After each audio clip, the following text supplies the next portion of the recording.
जय जोहार, जय छत्तीसगढ़ संगवारी हो। आप सबके स्वागत है मोर मिनी ब्लॉग में। आज है महाशिवरात्रि, तो हम दोनों कोई मंदिर जाए बार अभी रेडी हो गए हैं संगवारी। फिर मंदिर पहुंच के हमन खरीदन यहाँ पास नारियल फूल वगैरह। ओकर बाद हमन गए महादेव के मंदिर। अब कौन सा मंदिर है आपन कमेंट में। मंदिर पहुंचते ही आरती स्टार्ट हुई। चामल सौभाग्य प्राप्त हुई इस महादेव की आरती में शामिल हुए।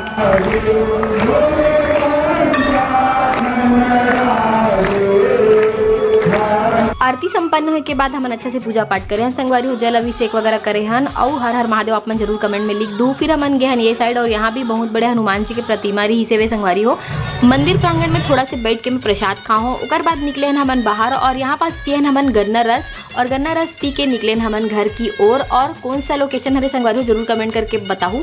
और संगवारी हो मैं लगा रहे हूँ मेहंदी शिवरात्रि के एक दिन पहली मतलब रात को। और किसी लगी साफ मतलब मोर मेहंदी डिजाइन जरूर कमेंट करके बताऊँ। मोर दिमाग में जो भी आते ना नया डिजाइन वाला मैं लगा देता हूँ। रचे के बाद बहुत ही खूबसूरत कलर आ रही। तो वीडियो अच्छी लगी तो लाइक कर दो, चैनल में सब्सक्राइब करके जाओ। Bye bye.